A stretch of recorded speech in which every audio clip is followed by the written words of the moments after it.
porque es un tema que yo tuve que tratar la semana pasada en Salamanca, lo que la resurrección significa para nosotros.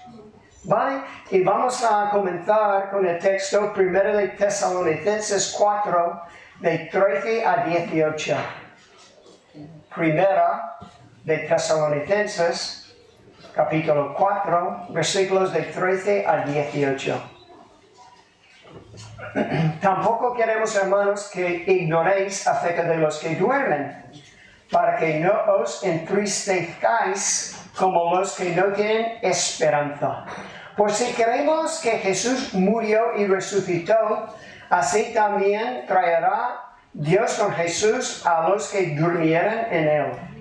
Por lo cual os decimos esto en palabra del Señor, que nosotros que vivimos, que habremos quedado hasta la venida del Señor, no precederemos a los que durmieron, porque el Señor mismo con voz de mando, con voz de arcángel y con triunfo de Dios descenderá del cielo, y los muertos en Cristo resucitarán primero. Luego nosotros, los que vivimos, los que hayamos quedado, seremos arrebatados juntamente con ellos en las nubes para recibir al Señor en el aire. Y así estaremos siempre con el Señor. Por tanto, alentaos los unos a los otros con estas palabras. Oremos. Señor, te pedimos que tú obres en nosotros en esta mañana, que nos ayudes a interpretar correctamente tu palabra, a ver la gloria de ese mensaje que tú tienes para cada uno de nosotros, y que podamos salir de aquí pues un poco más siendo lo que tú quieres que seamos. Obra en esta mañana para tu gloria, y te lo pedimos en el nombre de Jesús. Amén.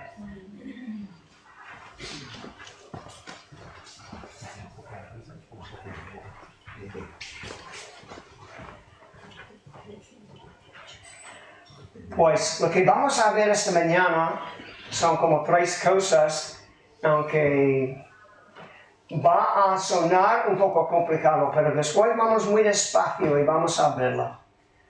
La resurrección nos proporciona algunas cosas, vamos a decir, emocionales. Hace una diferencia en nosotros en cuanto a nuestro estado de ánimo. Vamos a ver dos palabras. Esta palabra esperanza y la palabra alentaos. Pero después vamos a cambiar de direcciones un poco, pero una cosa muy importante acerca de la resurrección es que es la señal de Jonás. ¿Vale? Suena un poco complicado, pero voy a explicar qué es la señal de Jonás. Y al final vamos a ver la resurrección como un instrumento en la evangelización. Porque esas tres cosas son maneras que la realidad, la veracidad de la resurrección nos sirven hoy en día. Pero solamente quiero decir una cosita antes. Cuando yo me convertí hace como 90 años, hablaban mucho acerca de la resurrección, bueno, un poco menos, acerca de la resurrección como la cosa más singular de la fe cristiana. Y es una cosa muy singular. Hay cosas singulares en cuanto a la fe cristiana.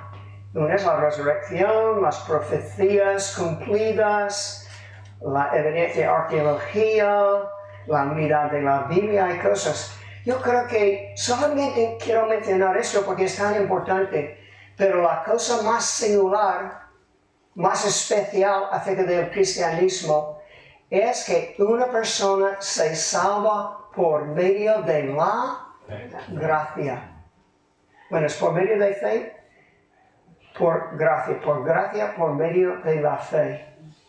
En todos los sistemas religiosos que hay, de alguna manera u otra, al fin y al cabo, ellos dicen, tienes que ganar tu salvación. Y un regalo no ganas. Pero hay una serie de 6 cosas que tienes que hacer, o vivir una vida de no sé qué, no sé cuántos, y te llevan allí quizás al cielo, o su idea de la eternidad. Pero la Biblia insiste que la salvación, la reconciliación con Dios es por medio de la gracia. La gracia es un favor inmerecido de Dios. Es un regalo. Y la razón por la que vosotros que estáis aquí los domingos, la razón por la que lo repito tanto es que yo entendí el Evangelio con 18 años. Pero creo que era con 13, que escuché un mensaje allí en el instituto, en aquella época, en los años 60. Todavía tenemos una vez al mes, venía a nuestro instituto un predicador para dar un mensaje. Y ahora ni oración ni mencionar el nombre de Dios, es como cualquier cosa puedes decir excepto hablar de Dios. Es curioso cómo la cultura ha cambiado. Pero con como 13 años, y ese quedó conmigo. La salvación es un regalo. Porque nunca me lo había imaginado. Pero este hombre que era un pastor muy majo, lo creía. Y lo estaba ahí pensando 5 años. Quizás 6, antes de que finalmente entendiera lo que quería decir. Pero vamos a ver con 2 palabras en ese texto que habla acerca de lo que la resurrección puede hacer para nuestro estado de ánimo. Nos da esperanza y, es una palabra, aliento, ánimo, consuelo. Vamos a verlo ahora. La resurrección nos da esperanza. Piénsalo. ¿Dónde estás esta mañana? ¿En qué cosas estás pensando mañana? ¿Estás pensando más o menos que hay 70, 80 años y después vas al sepulcro? Pero la resurrección de Jesús nos da la esperanza, la evidencia de que eso no es lo que es la existencia del hombre. La existencia del hombre son sus 60, 70, 80, 90 años y después toda la eternidad. Con promesas para los que creen y con avisos, advertencias para los que no creen. Entonces, esperanza para los que creen en el Señor Jesucristo.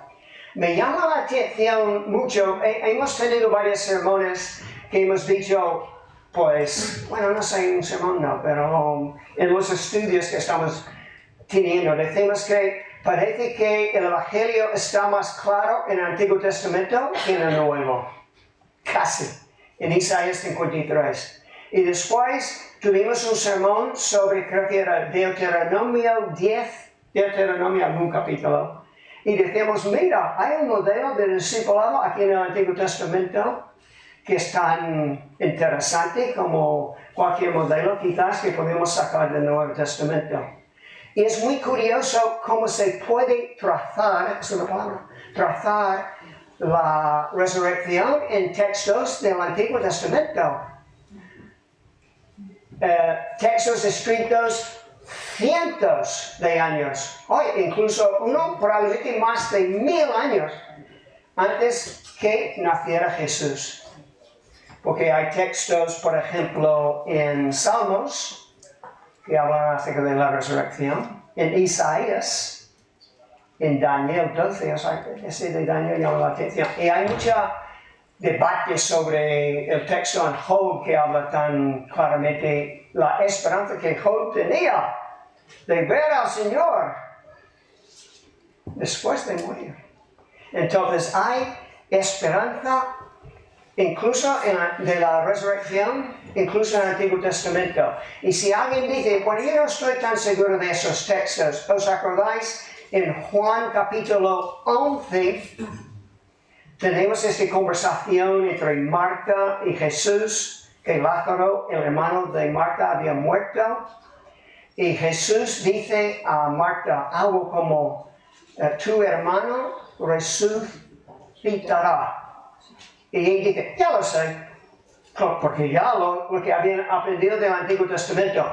Él resucitará en el último día, o en los últimos tiempos, no sé exactamente cómo lo pone. Dice, no, va a resucitar ahora mismo. Pero entonces vemos allí que los judíos habían entendido las enseñanzas de la resurrección en el último día. Tenían ese concepto de la dicha eterna. Entonces, estamos viendo la esperanza del Evangelio, pero tenemos de la resurrección. Y la Biblia habla, tenemos un capítulo que pone muchos de los datos acerca de la resurrección, que es 1 de Corintios 15, no vamos a ver todo eso, pero dice cosas como, si Cristo no resucitó, vuestra fe es vana. Pero dice que sí resucitó, y por eso vuestra fe, para decirlo de una manera, da un gran fruto. Voy a ver si puedo encontrarlo aquí, que lo he imprimido esta mañana. Si en esta vida solamente esperamos en Cristo, solamente en esta vida, somos los más dignos de conmiseración de todos los hombres. Pero si esperamos en un Cristo resucitado, entonces casi podemos decir que somos dignos de envidia, porque tenemos una esperanza durante esta vida.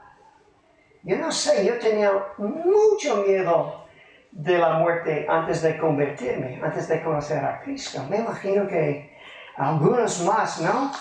Pensáis en esto, ¿qué va a pasar cuando me muera?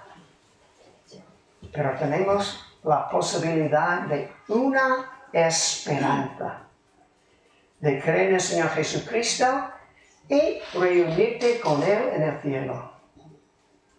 Bueno, esa es una palabra, esperanza. Y también lo estaba mirando esta mañana, porque lo leí esta semana. Otra cosa que nunca había visto tan claramente. Estoy ahora hablando de el beneficio de la esperanza. Yo lo había leído este texto muchas veces, gozosos en la esperanza. Y no sé, lo lees y vale, ¿qué quiere decir esto?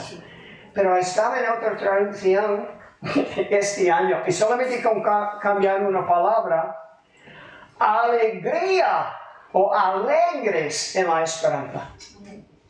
Entonces la esperanza, tener una esperanza también proporciona alegría. Claro, tengo una esperanza y por eso te levantas con un dolor de cabeza, tienes una discusión con tu cónyuge, no sé, una discusión se me llama, ¿no? Pero pero entendéis lo que quiero decir. Puedes tener muchas cosas, puedes levantarte con fiebre, muchas cosas, pero hay una esperanza. Hay una esperanza. Y ese es donde podemos sacar esta alegría. Pues esta palabra también que pone aquí en el versículo 18 creo que es, alentaos. En la Reina Valera actualizada dice, confortaos. Y mirando esta palabra, tengo varios diccionarios, pero es casi idéntico en el diccionario de Real Academia Española y el diccionario que yo tengo de griego. Pero esa palabra confortaos es animar, alentar y consolar a una persona afligida. Porque tenemos esto, vemos a las personas afligidas y una persona que ya también habla en Timoteo, no sé si es primera o segunda, acerca de algunos que pensaban que ya decían que Jesús ya había vuelto en su segunda venida. Pero tenemos aquí una enseñanza de esperanza que también nos trae ánimo, aliento, consuelo. Confortaos con estas palabras. Entonces, muchas personas tienen esa esperanza. Es muy curioso la cantidad de personas que algunos de vosotros habéis visto fallecer habiendo creído en Jesús. Habéis estado ahí en el hospital hablando con ellos algunos días antes de que partieron para estar con el Señor. ¿Y qué tenían allí? Un ánimo, un deseo. Recuerdo uno que estaba en un entierro en Estados Unidos, el pastor estaba allí la semana pasada, anoche o antes de anoche, como era. Allí en Estados Unidos a veces están un par de días para tener el entierro. Pero estaba ahí y ella me dijo, estoy lista, estoy deseando ir para estar con el Señor. Aliento, ánimo, consuelo para una persona. Bueno, vemos aquí lo que la resurrección significa para nosotros, la posibilidad de tener esperanza y consuelo. Ahora vamos a cambiar de direcciones un poco, porque Jesús dijo esa cosa un poco enigmática, que la resurrección es la señal de Jonás. ¿Pero qué quiere decir eso? Bueno, voy a leerlo en Juan. Está en varios sitios, Mateo 12 por ejemplo, pero voy a leer de Juan 2. Los judíos respondieron y le dijeron a Jesús, ¿qué señal nos muestras ya que haces esto? Respondió Jesús y les dijo, destruid este templo y en 3 días lo levantaré. Pero no está hablando del templo literalmente. Dijeron luego los judíos, en 46 años fue edificado este templo, y tú en 3 días lo levantarás. Mas él hablaba del templo de su cuerpo. Por tanto, cuando resucitó de entre los muertos, sus discípulos se acordaron que había dicho esto y creyeron la escritura y la palabra que Jesús había dicho.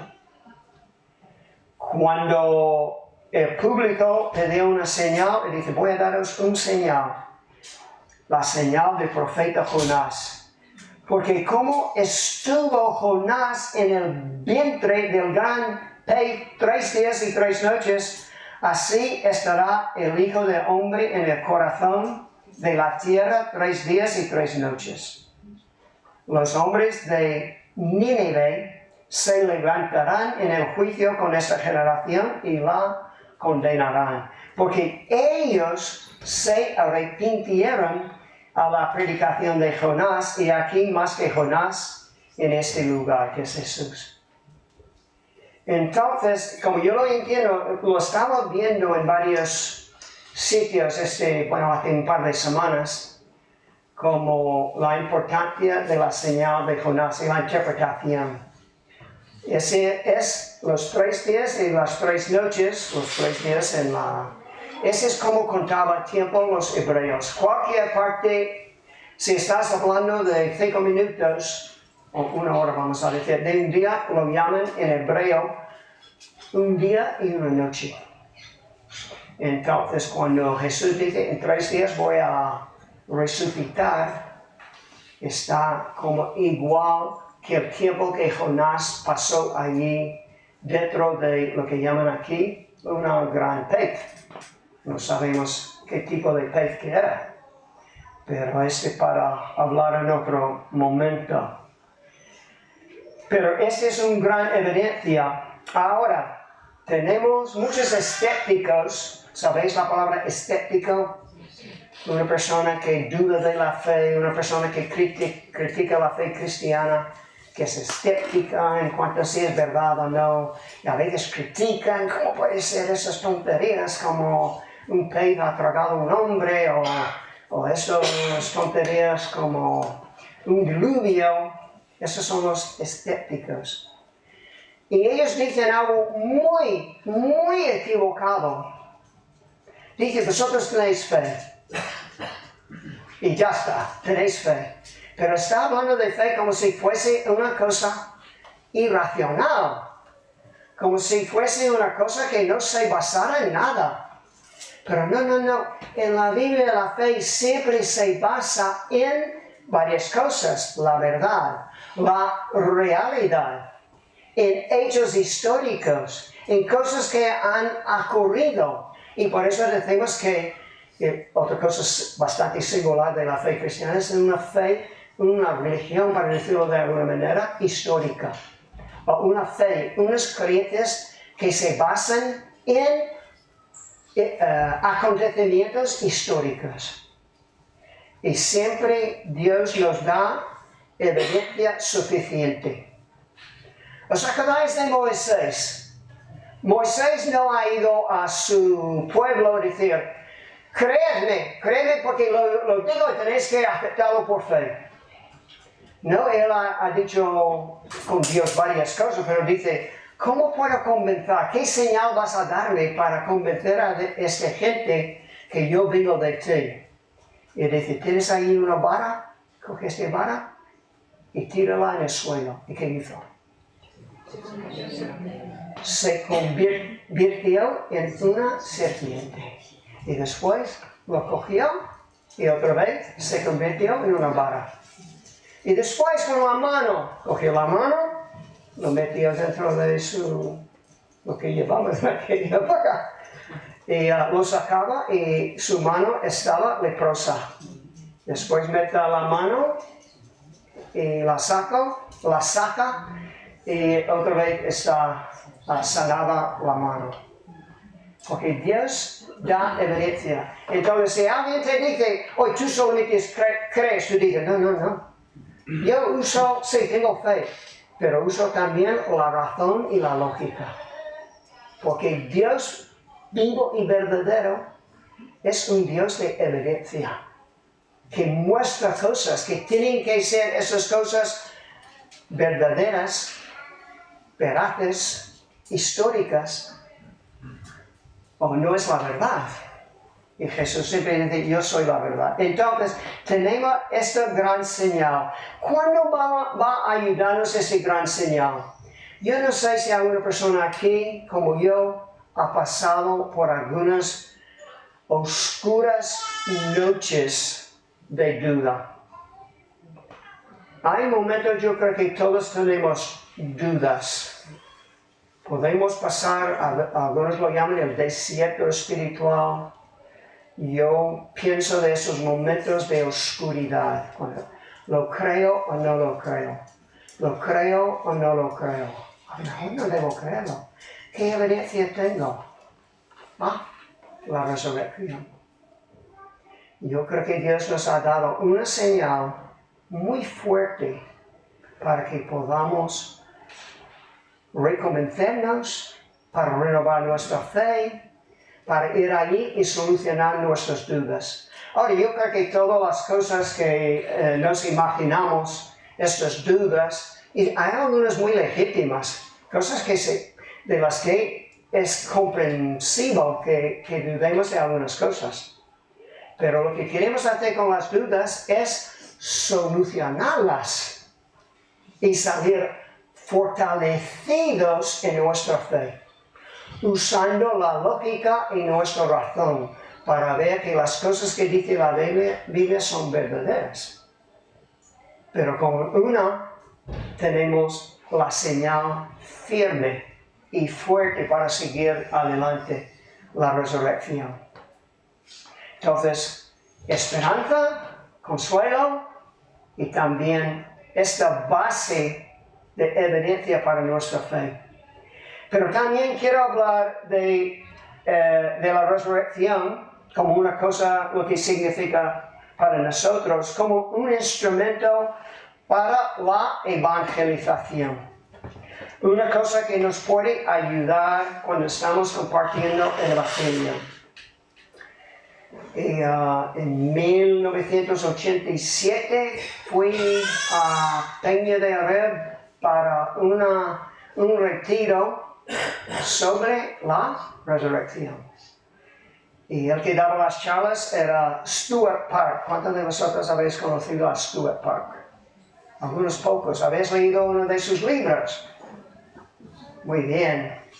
Pues yo recuerdo como él lo puso allí. Y mira, si tú estás pensando, de la resurrección, y no lo has pensado, pues piénsalo, porque es muy fuerte. Y él incluso concedía que una persona podría decir, mira, estos son 4 libros, 8 o 10 capítulos, no es tantas palabras, pero las enseñanzas de la resurrección para millones de personas se muestran irrefutables. ¿Es una palabra?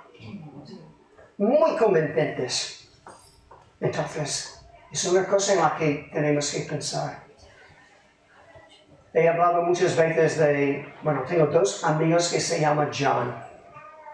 Y mi primer amigo John, que falleció en 2022, él y yo éramos mejores amigos desde el sexto, desde 11 años. Hacíamos todo juntos, compartimos piso en la universidad, pero él era ateo. Y yo me convertí allí durante mi tiempo en la universidad. Y yo recuerdo hablando con él en 2019, una de esas veces que fuimos a los Estados Unidos. Y una de las primeras cosas que yo hacía en esas visitas era para verle. Y desde 2019 o quizás antes hemos compartido un montón, hasta que falleció, compartimos muchos mensajes. Pero recuerdo le dije en 2019, John, tiene que ser la verdad. Si tú no tienes mejor explicación de la resurrección, tienes que admitir que es la verdad. Y él se calla una vez, porque no era una persona exactamente humilde. Y dice, pues no tengo una explicación alternativa de la resurrección. Él sabía, ¿no?, la fuerza del poder de la resurrección. Entonces, no solamente evidencia para nosotros, sino evidencia como un instrumento de evangelización de una persona. Y tú dices, mira, Gregorio, yo no soy uno de esos muy inteligentes que puede recordar todos los argumentos a favor de la resurrección. Mira, con decir, yo creo en la resurrección, ya puede servir. Yo creo en la resurrección. Lo he mirado, lo he estudiado, lo he visto en la Biblia y me convence a mí.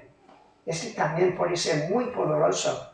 Aunque tú no puedes recordar, la tumba estaba vacía, habían puesto una guardia ahí muy fuerte, que no habían podido, no tenían motivos para robar el cuerpo, los discípulos no tenían motivo para robar el cuerpo, los gobernantes.